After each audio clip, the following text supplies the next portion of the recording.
Hello.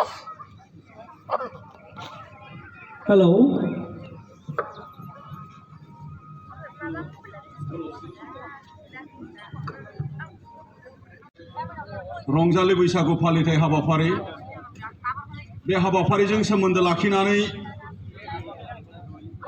बर' मानगोनां बिथां बे हाबाफारियावनो बाहागो लानो हानाय दिनैनि बे हाबाफारिनि बेखेवगिरि आलासि महरै हांख्रायजानाय दुलाराय बर' फरायसा आफादनिनो बारग' बोसोनगिरि मानगोनां मनेस्वर दैमारि बिथां आरो बे हाबाफारियावनो हांख्रायनाय बायदि बाहागो लाफैनो हादों दुलाराय बर' फरायसा आफादनिनो बारग' गाहाय नेहाथारि बिटिआर गोरोबथानि सागानगिरि आरो आथिखालनि सानजा क'क्राझारनि एमएलए मानगोनां लरेन्स इस्लारि बिथांखौ गावनि गोथार सिनायथिखौ लानो थाखाय खावलायबाय आरो गांसे आर'नाइजों बरायलायनानै खावलायदों।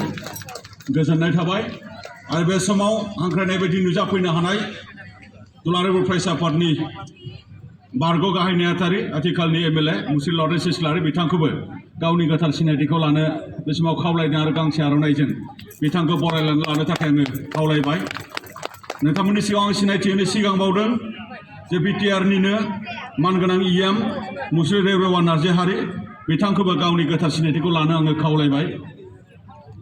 एबसुनि बारग' भाइस प्रेसिडेन्ट मानगोनां बिथांखौ गांसे आर'नाइजों बरायलायनानै आं खावलायदों आरो बे समाव आं सिनायथि होनो सिगां बावदों जे गागि जोंनि देंखोगिरि मुस्रि बिग्राय ब्रह्म बिथांखौबो गावनि गोथार सिनायथिखौ लानो थाखाय आङो खावलायबाय आरो गांसे आर'नाइजों बिथांखौबो आङो बरायलायनानै लानो आङो खावलायदों। आरो बे समाव आङो नोंथांमोननि सिगाङाव सिनायथि होनो सिगांदों अरायबो जे जोंनि दुलाराय बर' फरायसा आफादजों दुलाराय बर' फरायसा आफादनि जेखि हाबाफारि जाया मानो हारिमुजों सोमोन्दो थानाय बा दुलाराय बर' फरायसा आफादनि हाबाफारिफोर जेरावखि जाया मानो जोंखौ मदद होबाय थाग्रा मानाव गेदेर आदा चक्रधर नार्जारि बिथांखौबो गावनि गोथार सिनायथिखौ लानो खावलायबाय आरो गांसे आर'नाइजों बिथांखौ बरायनानै लानो थाखाय आं बे समाव खावलायदों। आं नोंथांमोननि सिगाङाव आं सिनायथि होनो सिगां बावदों सासे मैखोम आरो जाखांफुनाय देंखोगिरि मानगोनां फुंजा मुसाहारि बिथाङा सनितपुर जिल्लानि मानगोनां बिथांखौ गावनि गोथार सिनायथिखौ लानो खावलायबाय आरो गांसे आर'नाइजों बरायनानै लानो खावलायदों। बिश्वनाथनि सनितपुरनि नङा बिश्वनाथ जिल्लानि आरो बे समाव आङो सिनायथि होनो सिगां बावदों जे जोंनि दुलाराय बर' फरायसा आफादनिनो गासै प्रग्रामफोराव खावलायनाय बायदि बिथाङाबो जोंखौ मदद खालामबाय थायो। बिथाङा सेरजा मिलौदो बेबायदि देंखो होनो हायो आरो बिथाङा दिनै कालसारजोंनो सोमोन्दो थानानै कालसार आयदायावनो दिनै बिथाङा डक्टरेट बा पिएइचडि डिग्रिबो मोननो हाबाय। मानगोनां डक्टर गोमोथाव बसुमतारी बिथांखौ गावनि गोथार सिनायथिखौ लानो खावलायबाय आरो बिथांखौ बरायनो बे समाव आं खावलायदों।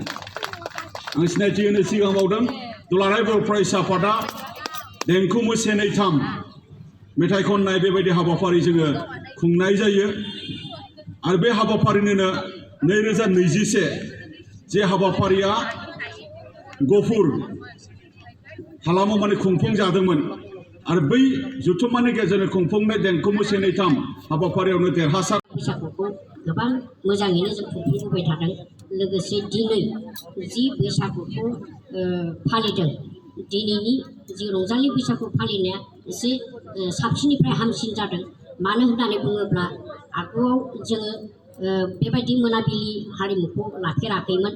आगुआव जोङो जास्ट लांदां बैसागु फालिनानै दान्दिसे रंजानानै कम्पिटिसन खालामनानै जाहोनायनि गेजेरजों जोङो बिदाय लालायलायोमोन। उन्दैखौ सनमान होनाय गिदिरखौ मान बावनाय बेबायदि जों लालायलायोमोन। दिनैबो थिग बेबायदिनो दानि दिपेन बर' आरो खनिन बसुमतारी बिथांमोननि दैदेननायाव क'क्राझार जिल्लानि एबसुनि दैदेननायाव मोजां रोखोमनि बेबायदि हाबाफारिखौ लानानै जोबनायसिम फैगासिनो दङ आरो दा मोनाबिलि हारिमु बेखेवनाय हाबाफारि बे हाबाफारिखौ आंखौ दायथ' होदों।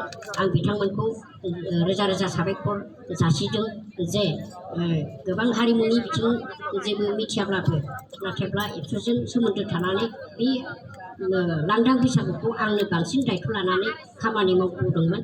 बेखायनो निस्सय आंखौ माने बे हाबाफारिखौ बेखेवनो थाखाय दायथ' होदों जानो हागौ जियानो जाया मानो जि हाबाफारि बे हाबाफारिया जाहाथे मोजाङै मोजां जाफुङो आरो इयुनावबो मोजाङै मोजां खुंलांनो हायो बिनि थाखाय आं इसोरनि सेराव आर'ज खालामदों आरो बे बैसागु बोथोराव बयबो सुबुङानो जाहाथे रंजा खुसि आलो गोजोनै थानो हायो बिनि थाखायबो आं इसोरनि खाथियाव आर'ज खालामनानै दिनैनि जे मोनाबिलि हारिमु बेखेवनाय हाबाफारि बे हाबाफारिखौ आङो बेखेवनानै होबाय होननानै बुंथिबाय गोजोन्थों।